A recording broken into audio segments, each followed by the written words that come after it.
নিত্য পবিত্র বা সর্বাবস্থাগত বিবাহ যশ্বরের পুণ্ডরীকাক্ষং সবাহ্যং অভ্যন্তরং শুচি ওম শুচি ওম শুচি ওম শুচি। ঠাকুরদা, আপনি? বাবা শ্রীকান্ত, নিচে থাকো বাবা। বসুন। কত বছর পর তোমায় দেখলাম শ্রীকান্ত। পরমা থেকে ফিরে তুমি নিজের গাঁয়ের বাড়িতে গেলে না, অথচ গহরের বাড়িতে কয়েকদিন কাটালে। না, এটা ঠিক হলো না বাবা। ঠাকুরদা, যাবো যাবো করে আর যাওয়া হয়নি। কিন্তু আপনাকে এ বাসার ঠিকানা কে দিল? গহর না, ঠিক সে এ বাসার ঠিকানা দেয়নি, দিয়েছিল যেটা, সেখানে গিয়ে শুনলুম তুমি এখানে। বলুন।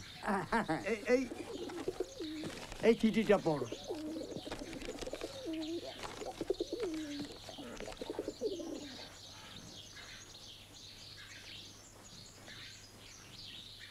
পুটু আমার নাতনি।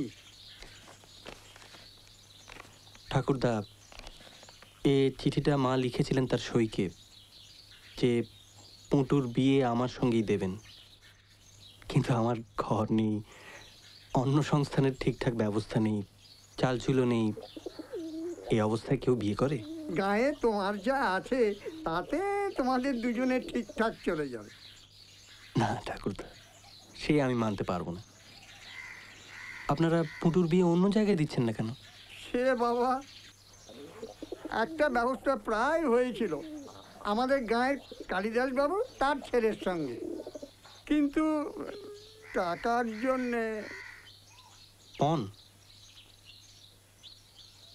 5,000 টাকা আমি কোথায় পাবো? চলুন, আমি গায়ে যাব, আপনি একটু বসুন।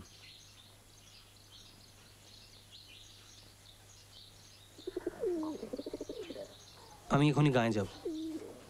বিয়ে করতে? অবুঝের মতো কথা বলো না, এই চিঠিটা পড়ো।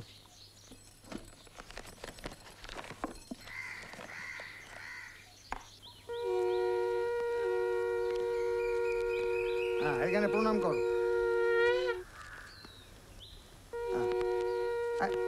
তোমরা একটু সরো না। হ্যাঁ হ্যাঁ, সরে যাও সরে যাও, সরো। আমার অবর্তমানে আমার জ্ঞাতি গোষ্ঠীরা যে আমার পৈতৃক ভিটার দখল নিয়ে নেবে, সেটা কখনো দুঃস্বপ্নেও ভাবিনি। আজ তাই নিজের বাড়িতে ছোট্ট একটা ঘরের কোণে আমার ঠাঁই হলো।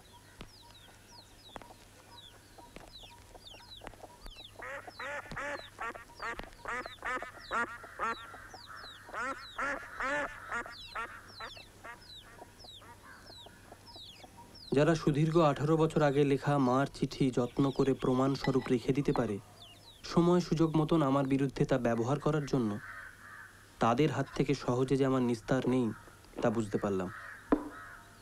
আমায় অভ্যর্থনার এই নগ্ন বিড়ম্বনা স্নেহের বশে নয়, আমার আসার কারণটা ঢাকঢোল পিটিয়ে সমস্ত গ্রামকে জানানো।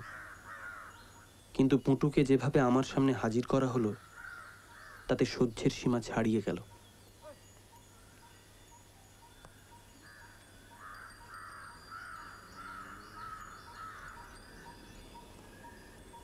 আমি একটু পুঁটুর সঙ্গে কথা বলবো, একা। বাবা, গ্রামে এটা ঠিক। তাহলে আমি চললাম। বেশ বেশ, চলো চলো চলো চলো, তোমরা বাইরে চলো।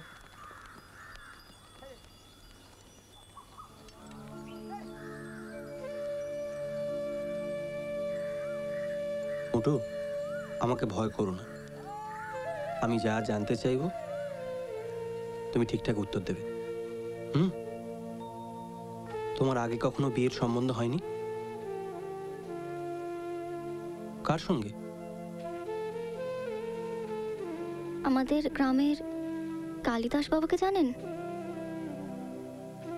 মস্ত বড় লোক, তার ছেলে। তুমি তাকে বিয়ে করতে চাও?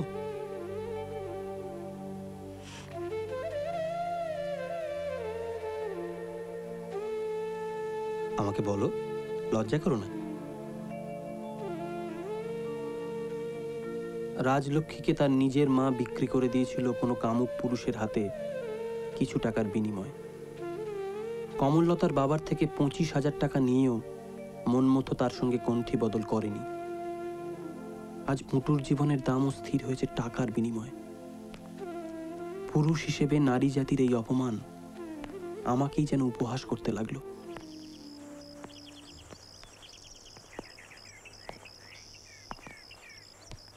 আপনি কালিদাস বাবু? হ্যাঁ, আমি কালিদাস মুকুজ্জে। আপনার সঙ্গে আমার কিছু ব্যক্তিগত কথা ছিল। মহাশয়, পরিচয়? আমার নাম শ্রীকান্ত। আমি আপনার ছোট ছেলে শশধরের বিয়ের ব্যাপারে কথা বলতে এসেছি। বলুন। শচীশ চাটুর্যের মেয়ে পুটুর সঙ্গে শশধরের বিয়ের ব্যাপারে কোনো সম্বন্ধ এসেছিল? হ্যাঁ, সে সম্বন্ধে আমি নাকচ করে দিয়েছি। আপনার ছেলের জন্য কিরকম পাত্রী খুঁজছেন মুখুজ্জে মশাই? লক্ষ্মীশ্রী, গৃহকর্মে পারদর্শী, পয়মন্ত। কালিদাস মুকুজ্জের পুত্রবধূ যেরমটা হওয়া উচিত আর কি। আমার বিশ্বাস ঈশ্বর আপনার ভাগ্যে সেরকম পুত্রবধূই লিখেছেন।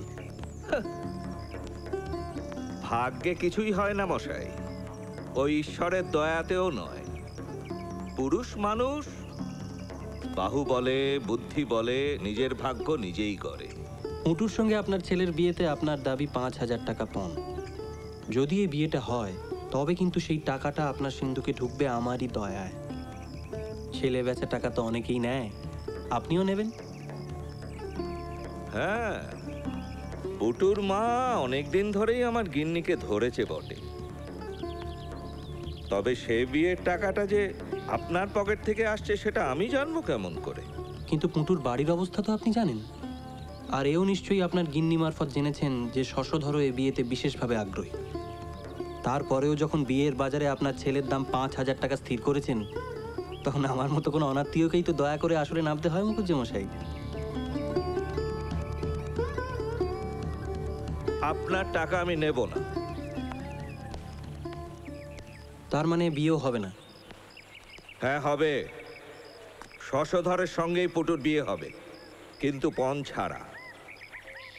কালিদাস মুকুজ্জে তার সম্পদ বাড়াতে আপনার দয়ার ওপর নির্ভর করে না।